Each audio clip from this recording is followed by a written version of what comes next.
தென்னாடுடைய சிவனையை போற்றி எந்நாட்டவருக்கும் இறைவா போற்றி. அனைவருக்கும் வணக்கம். விருச்சிக ராசிக்குண்டான ஜனவரி மாத பலன்கள் எப்படி இருக்கும் அப்படிங்கிறத பார்க்கலாம்.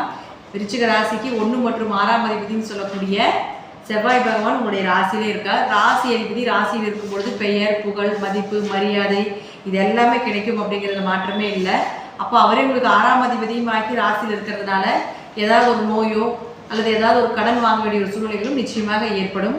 அடுத்து உங்களுக்கு 2 மற்றும் 5ஆம் அதிபதினு சொல்லக்கூடிய பஞ்சமஸ்தானாதிபதினு சொல்லக்கூடிய குரு பகவான் வக்ர நிவர்த்தி ஆகிறார்.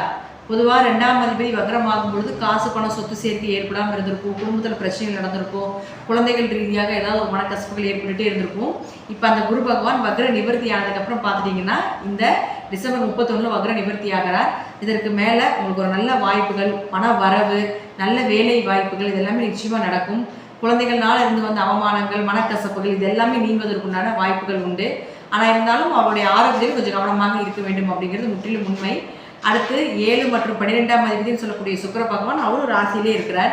7ஆம் அதிபதி ராசியில் இருந்தால் திருமண வரன் தேடி வரும், திருமணம் கைகூடும், நிச்சயமாக வீட்டில் சுப நிகழ்ச்சிகள் செய்வதற்குண்டான வாய்ப்புகள் உண்டு. அடுத்தது பார்த்தீங்கன்னா அவர் 18ஆம் தேதிக்கு மேலே 3ஆம் வீட்டுக்கு வருகிறார். அப்போது 18ஆம் தேதிக்கு மேலே 3ஆம் வீட்டுக்கு வர்றதுனால நீங்கள் எல்லோரும் சுபகாரியங்களாக இருந்தாலும் 18ஆம் தேதிக்கு முன்னாடியே செய்து கொள்வது என்பது ஒரு சிறப்பான விஷயமாக இருக்கும்.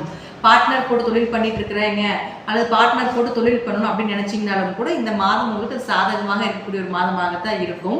அதே போல் 12ஆம் அதிபதி அப்படின்னு சொல்லக்கூடியவர் 2ஆம் வீட்டுக்கு வரும் பொழுது நிச்சயமாக வெளிநாடு பணம் கிடைக்கும். யூடியூப் சார்ந்த பணங்கள், இது போல் வெளிநாடு பணங்கள் சொல்லுவோம் இல்லைங்களா, டாலர்ஸில் பணம் வர்றது, இம்போர்ட் எக்ஸ்போர்ட் பண்ணுறது, அதில் ஏதாவது பணம் லாக் ஆகியிருந்தாலும் கூட இந்த காலகட்டங்கள் அது வர்றதுக்கு வாய்ப்புகள் உண்டு.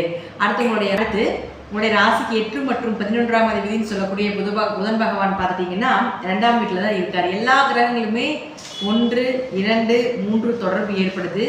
அப்போ பாருங்கள், 8 உங்களுக்கு 2ஆம் வீட்டில் இருக்கும் பொழுது பண வரவு வரும், மறைமுக பணம் நிச்சயமாக கிடைப்பதற்குண்டான வாய்ப்புகள் உண்டு. ஷேர் மார்க்கெட் சார்ந்த விஷயங்கள், அதே போல் பார்த்தீங்கன்னா MLM, சீட்டு, பிட்காயின் இது போல் லாட்ரி இது போல் விஷயத்தில் இருக்கக்கூடியவர்களுக்கு ஒரு நல்ல பண வரவு அப்படிங்கிறது நிச்சயமாக கிடைக்கும். அப்போ அவரே உங்களுக்கு 11ஆம் அதிபதி ஆகிறதுனால லாபங்கள் கிடைக்கக்கூடிய ஒரு மாதமாக நிச்சயமாக இந்த மாதங்கள் ஏற்படும். அடுத்து உங்களுடைய ராசிக்கு 10ஆம் அதிபதினு சொல்லக்கூடிய சூரியன் பார்த்துட்டிங்கன்னா உங்களுக்கு 2ஆம் வீட்டில் இருக்கார். அடுத்தது 3ஆம் வீட்டுக்கு போகிறார். 10 கூடையவர் 2ஆம் வீட்டில் இருந்தால் தொழில் ரீதியாக வருமானம் அதிகமாக கிடைப்பதற்குண்டான வாய்ப்புகள் உண்டு. அதுவும் 17ஆம் தேதி வரைக்கும். 14ஆம் தேதிக்கு மேலே ஓரளவுக்கு தொழில் வளர்ச்சி உண்டு. கடுமையாக முயற்சி செய்யும் ஈஸியாக வரும். அதுக்கப்புறம் பார்த்துட்டிங்கன்னா 14ஆம் தேதிக்கு மேலே கொஞ்சம் கடுமையாக முயற்சி செய்து வர மாதிரி இருக்கும் அப்படிங்கிறதுல மாற்றம் இல்லை. பொதுவாக விருச்சிக ராசிக்காரருக்கு எல்லா கிரகங்களுமே 1, 2, 3 தொடர்பு ஏற்படுத்துறதுனால பெயர், புகழ், மதிப்பு மற்றும் பண வரவு, சுப நிகழ்ச்சிகள் இதெல்லாமே இந்த மாதம் நடப்பதற்குண்டான வாய்ப்புகள் உண்டு. நன்றி. மீண்டும் ஒரு நல்ல பதிவில் சந்திக்கலாம். திருச்சிற்றம்பலம், தில்லையம்பலம், ஸ்ரீ நரசிம்மர் திருவடிகளில் சரணம்.